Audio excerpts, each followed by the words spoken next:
Bom dia, boa tarde, boa noite. Entrando agora na profissão da fé, na primeira parte do catecismo. Primeira sessão. Eu creio, nós cremos. Que Deus nos ajude, Nossa Senhora nos cubra com o manto dela, interceda por nós, que Santa Catarina de Sena interceda por nós. Quando professamos nossa fé, começamos dizendo, eu creio ou nós cremos. Por isso, antes de expor a fé da Igreja, tal como é confessado no Credo, celebrada na liturgia, vivida na prática dos mandamentos e na oração, perguntamos-nos o que significa crer. A fé é a resposta do homem a Deus, que se revela e a ele se doa, trazendo ao mesmo tempo uma luz superabundante ao homem em busca do sentido último da sua vida. Por isso, vamos considerar primeiro esta busca do homem. Em seguida, a revelação divina, pela qual Deus se apresenta ao homem, que é o capítulo 2, e finalmente a resposta da fé, que é o capítulo 3. Capítulo 1. O homem é capaz de Deus. O desejo de Deus. O desejo de Deus está inscrito no coração do homem, já que o homem é criado por Deus e para Deus. E Deus não cessa de atrair o homem a si, e somente em Deus o homem há de encontrar a verdade e a felicidade que não cessa de procurar. O aspecto mais sublime da dignidade humana está nesta vocação do homem à comunhão com Deus. Este convite que Deus dirige ao homem de dialogar com ele começa com a existência humana. Pois se o homem existe é porque Deus o criou por amor e por amor não cessa de dar-lhe o ser. E o homem só vive plenamente. Segundo a verdade, se reconhecer livremente este amor e se entregar ao seu Criador. Eu ouvi uma vez o Francisco Scorsin, na época dos náufragos, comentar que o primeiro ato de amor de Deus ele foi tão impactante que ele causa uma marca no nosso ser, na nossa existência. E a gente sempre vive tentando retornar a esse amor. A gente sente essa necessidade de ser amado por causa disso. Continuando. Em sua história e até os dias de hoje, os homens têm expressado de múltiplas maneiras sua busca de Deus por meio de suas crenças e de seus comportamentos religiosos, orações, sacrifícios, cultos, meditações, etc. Apesar das ambiguidades que podem comportar, essas formas de expressão não são tão universais que o homem pode ser chamado de um ser religioso. De um só homem, Deus fez toda a raça humana para habitar sobre toda a face da terra, fixando os tempos anteriormente determinados e os limites de seu habitat. Tudo isto para que procurassem a divindade e mesmo se as apalpadelas se esforçassem por encontrá-la, embora ele não esteja longe de cada um de nós, pois nele vivemos, nos movemos e existimos. Então a religião, são as práticas religiosas, são as práticas que conduzem à intimidade com Deus, né? Estava tentando ler, né? Muito difícil, um livro do Eric Wagner, Ordem e História, e ele retrata muito bem essa universalidade de cultos que refletem o que é o transcendente. E todos os povos existem com uma certa ordem com aquilo que se integra ao cosmos. Mas esta união íntima e vital com Deus, continuando, pode ser esquecida, ignorada e até rejeitada explicitamente pelo homem.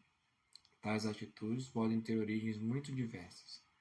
A revolta contra o mal no mundo, a ignorância ou a indiferença religiosa, as preocupações com as coisas do mundo e com as riquezas. O mau exemplo dos crentes, as correntes de pensamento hostis à religião e, finalmente, essa atitude do homem pecador que, por medo, se esconde diante de Deus e foge diante de seu chamado. Alegre-se o coração dos que buscam o Senhor. Se o homem pode esquecer ou rejeitar a Deus, este, de sua parte, não cessa de chamar todo o homem a procurá-lo, para que viva e encontre a felicidade. Mas essa busca exige do homem todo o esforço de sua inteligência, a retidão de sua vontade, um coração reto e também o testemunho dos outros, que o ensinam a procurar a Deus. Vós sois grande, Senhor, e altamente digno de louvor. Grande é o vosso poder e a vossa sabedoria não tem medida. E o homem, pequena parcela de vossa criação, pretende louvar-vos, precisamente o homem que, revestido de sua condição mortal, traz em si o testemunho de seu pecado e de que resistis aos soberbos. A despeito de tudo, o homem, pequena parcela de vossa criação, quer louvar-vos. Vós mesmo o incitais a isto, fazendo com que ele encontre suas delícias no vosso louvor. Porque nos fizestes para vós, e o nosso coração não descansa enquanto repousar em vós. Santo Agostinho. De fato, eu não sei se vocês pensam nesse sentido, mas sempre falta alguma coisa. Um lugar para descansar, um lugar onde você pode se sentir em paz. Durante muito tempo eu pensei que isso fosse a minha casa, né? Fosse a minha família, fosse o meu lar, mas não. Não é suficiente. Você sempre quer algo a mais, você sempre se sente incomodado por alguma coisa. E esse alguma coisa é estar mais próximo de Deus. Seção 2, as vias de acesso ao conhecimento de Deus. Criado à imagem de Deus, chamado a conhecer e a amar a Deus, o homem que procura a Deus descobre certas vias para aceder ao conhecimento de Deus. Chamamos-las também de provas da existência de Deus, não no sentido das provas que as ciências naturais buscam, mas no sentido de argumentos convergentes e convincentes, que permitem chegar à verdadeira certeza. Estas vias para chegar a Deus têm como ponto de partida a criação, o mundo material e a pessoa humana. O mundo, a partir do movimento e do devir, da contingência, da ordem e da beleza do mundo, pode-se conhecer a Deus, como origem e fim do universo. São Paulo afirma a respeito dos pagãos: o que se pode conhecer de Deus é manifesto entre eles, pois Deus lhe o revelou.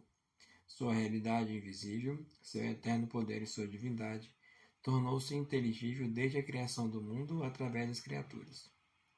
E Santo Agostinho interroga a beleza da terra, interroga a beleza do mar, interroga a beleza do ar, que se dilata e se difunde, interroga a beleza do céu, interroga todas estas realidades. Todas elas te respondem: olha-nos como somos belas. Sua beleza é um hino de louvor, confesse-me. Essas belezas sujeitas à mudança, quem as fez senão o belo, Pulcher, não sujeito à mudança? O homem, com sua abertura à verdade e à beleza, com seu senso do bem e moral, com sua liberdade e a voz de sua consciência, com sua aspiração ao infinito e à felicidade, o homem se interroga sobre a existência de Deus.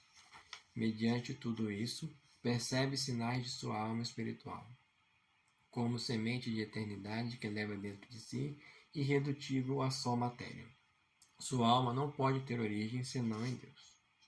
O mundo e o homem atestam que não têm em si mesmos nem seu princípio primeiro, nem o seu fim último, mas que participam do ser em si, que é sem origem e sem fim. Assim, por estas diversas vias, o homem pode aceder ao conhecimento da existência de uma realidade que é a causa primeira e o fim último de tudo, e que todos chamam de Deus. As faculdades do homem o tornam capaz de conhecer a existência de um Deus pessoal. Mas, para que o homem possa entrar em sua intimidade, Deus quis revelar-se ao homem e dar-lhe a graça de poder acolher essa revelação na fé. Contudo, as provas da existência de Deus podem dispor a fé e ajudar a ver que a fé não se opõe à razão humana. Não tem como a gente provar de forma científica, como diz o texto, que Deus existe, né? Porque ele não está, você não vê Deus. Né? Por isso que existe a fé. Né? A gente acredita, a gente crê que ele existe. Mas a gente, de fato, quantos momentos na vida a gente sente que existe algo diferente, algo que vai além?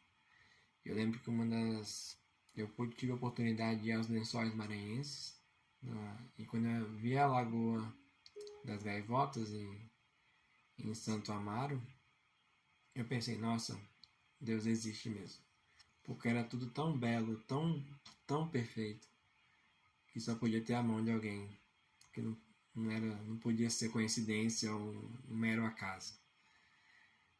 E de fato, quando nós nos relacionamos com as pessoas, nós conversamos com as pessoas, a forma de pensar, a forma de agir, a moral que, independente do que você acredita, existe mesmo. As pessoas entendem o que é bom de certo modo e o que é mal, ruim de certo modo. Isso tudo é muito evidente que existe algo que a gente não consegue conceber. Seção 3 do conhecimento de Deus segundo a Igreja.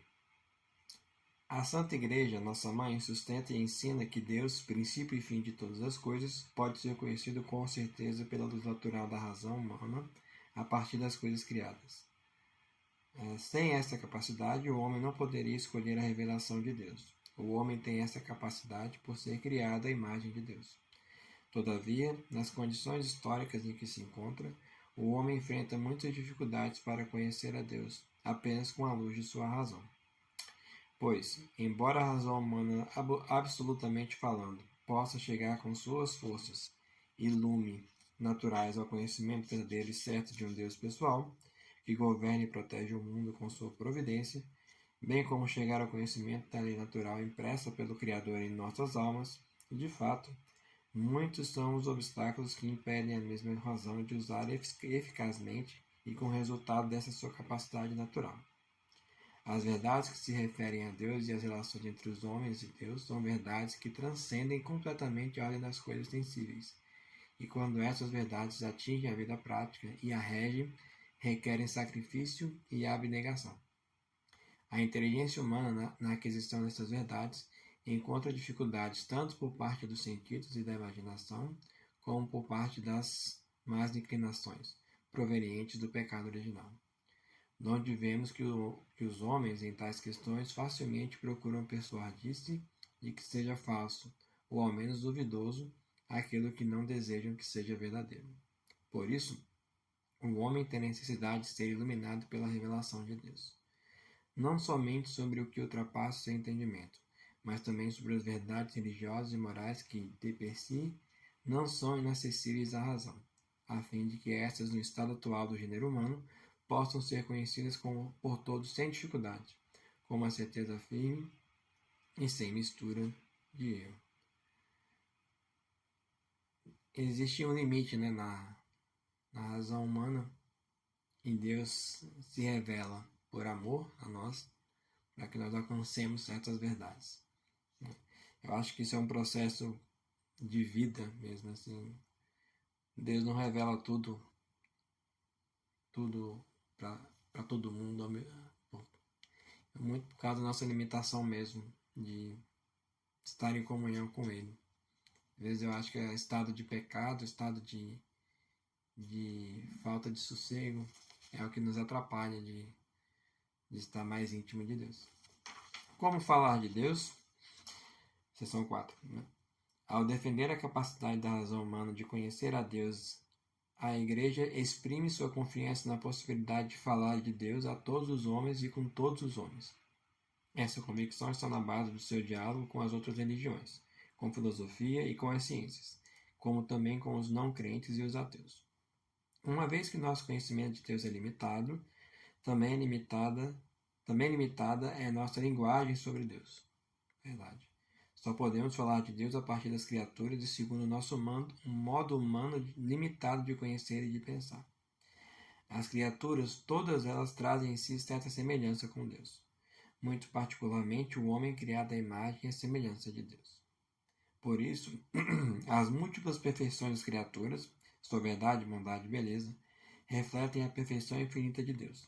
Em razão disso, podemos falar de Deus a partir das perfeições de suas criaturas, pois a grandeza e a beleza das criaturas fazem, por analogia, contemplar seu autor. Deus transcende toda a criatura. Por isso, É preciso incessantemente purificar nossa linguagem daquilo que possui de limitado, de proveniente de pura imaginação, de imperfeito, para não confundirmos o Deus inefável, incompreensível, invisível e intangível com as nossas representações humanas. Nossas palavras humanas permanecem sempre aquém do mistério de Deus. Assim, falando de Deus, nossa linguagem se exprime, sem dúvida, de maneira humana, mas ela atinge realmente o próprio Deus, ainda que sem poder exprimi-lo em sua infinita simplicidade. Com efeito, é preciso lembrar que entre o Criador e a criatura não se pode notar uma semelhança, sem que se deva notar entre eles uma ainda maior dessemelhança, e que não podemos aprender de Deus o que ele é, mas apenas o que ele não é e de que maneira os outros seres se situam em relação a ele. Estava vendo um processo que é você se tornar um leitor melhor, com o professor Rodrigo Gurgel, e que existe uma troca, né? Quando você lê, você faz daquelas palavras, daquele autoral que é seu. Então, quanto mais, fico imaginando, quanto mais a gente conhece a Deus e busca novas palavras, novas maneiras de representar o que é esse Deus, mais esse Deus possa fazer parte de nós, dentro de nós aqui, ele vai ficando cada vez mais claro. E às vezes esse processo de conhecimento, que ele também nos ajuda, né, por meio da graça, ele vai nos transformando mesmo. Talvez seja por aí. Resumindo, o homem é por natureza e por vocação um ser religioso, porque provém de Deus e para ele caminha. O homem só vive uma vida plenamente humana se viver livremente sua relação com Deus. O homem é feito para viver em comunhão com Deus, no qual encontra sua felicidade. Quando eu estiver inteiramente em vós, nunca mais haverá dor ou reprovação. Repleta de vós por inteiro, minha vida será verdadeira. Quando escuta a mensagem das criaturas e a voz de sua consciência, o homem pode atingir a certeza da existência de Deus, causa e fim de tudo. A Igreja ensina que o Deus único e verdadeiro, nosso Criador e Senhor, pode ser conhecido com certeza por meio de suas obras, graças à luz natural da razão humana. Podemos realmente falar de Deus partindo das múltiplas perfeições das criaturas, semelhanças do Deus infinitamente perfeito, ainda que nossa linguagem limitada não esgote seu mistério. Sem o Criador, a criatura se esvai. Eis porque os crentes sabem que estão impelidos pelo amor de Cristo a levar a luz do Deus vivo àqueles que o desconhecem ou o recusam. Bom, é isso, pessoal, por hoje. Eu li dos números, né? Números 26 a 49. Amanhã a gente continua no capítulo 2. Um abraço a todos. Permaneçam todos no doce amor de Deus. Jesus doce, Jesus amor.